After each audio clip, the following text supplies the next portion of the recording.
వ్యవసాయ రంగంపై సుప్రీంకోర్టు నియమించిన కమిటీ సంచలన రిపోర్ట్ ఇచ్చింది. కేంద్ర ప్రభుత్వం వ్యవసాయ చట్టాల్లో మార్పులు తీసుకురావడానికి ఎప్పుడైతే పార్లమెంట్లో చట్టం చేయాలని చేసిన ప్రయత్నాన్ని పంజాబ్, హర్యానా, తమిళనాడు రైతులు అడ్డగించినప్పుడు సుప్రీంకోర్టు ఒక కమిటీని ఏర్పాటు చేసింది. అసలు రైతులు ఇంత పెద్ద ఎత్తున ఎందుకు నెలల తరబడి ధర్నాలు చేస్తున్నారు పరిశీలించాల్సిందిగా ఒక సీనియర్ ఐఏఎస్ మాజీ అధికారితో పాటు ఒక మాజీ జస్టిస్ను కూడా నియమిస్తే వాళ్ళు ఒక కీలకమైన రిపోర్ట్ ఇచ్చారు. హరిత విప్లవం పేరుతో అప్పటి ప్రభుత్వాలు హైబ్రిడ్ సీడ్స్, రసాయనాలు పెద్ద ఎత్తున రైతుల మీద కుమ్మరించాయి. ఎప్పుడైతే 1960, 70 ఆ దశకాల్లో భారతదేశంలో తీవ్రమైన ఆహార కొరత ఉండేది. అమెరికా నుంచి గోధుమలు ఓడలో వస్తే తప్ప భారతదేశంలో పొయ్యి వెలిగేది కాదు అనేది కూడా ప్రచారం జరిగింది. అంటే ఆ రోజుల్లో పరిస్థితి అలాగుంది. అప్పటి పరిస్థితులకు అనుకూలంగా ఎంఎస్ స్వామినాథన్ హరిత విప్లవం ప్రవేశపెట్టారు. సంకర జాతి విత్తనాలు, హైబ్రిడ్ విత్తనాలతో పాటు రసాయనాలు విచ్చలవిడిగా వాడారు.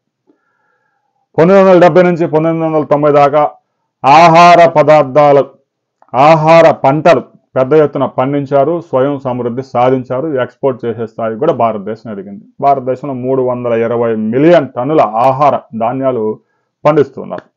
భారతదేశ అవసరాలు తీరగా మరో 45 దేశాలకు కూడా గోధుమలు, బియ్యము ఎక్స్పోర్ట్ చేస్తున్నారు.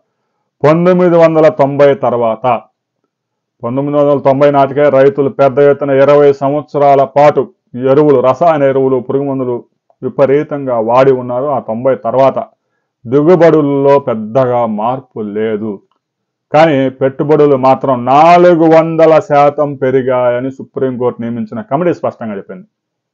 దిగుబడులు ఏమాత్రం పెరగకపోగా 1990 తర్వాత పెట్టుబడులు 400% పెరిగిపోయాయి. 1990లో 1 ఎకరం మిర్చి సాగు చేయడానికి 10,000 రూపాయలు ఖర్చు అయితే ప్రస్తుతం ఎకరాకి 2 లక్షల పైగా ఖర్చు వస్తా ఉంది. ఇక దిగుబడులు పెరగకపోగా రైతుల ఆదాయం మాత్రం ఆ స్థాయిలో పెరగలేదు. అప్పటి రేట్లు ఇప్పుడు ఉన్నాయని చెప్పడం లేదు, కానీ ఆ స్థాయిలో పెరగకపోవడం వల్ల వ్యవసాయ రంగం గడిచిన 3 దశాబ్దాల నుంచి 30 సంవత్సరాల నుంచి తీవ్రమైన సంక్షోభంలో పడిపోయింది. దేశవ్యాప్తంగా 30 సంవత్సరాల్లో 6 లక్షల మంది రైతులు ఆత్మహత్య చేస్తున్నారు. ఏ రాష్ట్రంలో వెళ్ళి పరిశీలన చేసినా 90% రైతు కుటుంబాలు, కేవలం వ్యవసాయం మీద ఆధారపడే రైతు కుటుంబాలు 90% మంది అప్పుల ఊబిలో కూరుకుపోయారని సుప్రీంకోర్టు నియమించిన కమిటీ సంచలన రిపోర్ట్ ఇచ్చింది. కేంద్ర రాష్ట్ర ప్రభుత్వాలు రైతు భరోసా అని అదాని ఇదని రైతుల ఖాతాల్లో సంవత్సరానికి 10,000 వేసి వ్యవసాయ రంగాన్ని ఉద్ధరించాము అని చెప్తూ ఉన్నారు. వ్యవసాయ ఉత్పత్తులు మాత్రం విదేశాలకి స్వేచ్ఛగా ఎగుమతి చేసుకోకుండా కట్టడి చేస్తూ ఉన్నారు. దీంతో రైతులకి సరైన ధరలు దక్కడం లేదు. రాబోయే కొద్ది రోజుల్లో కేంద్ర రాష్ట్ర ప్రభుత్వాలు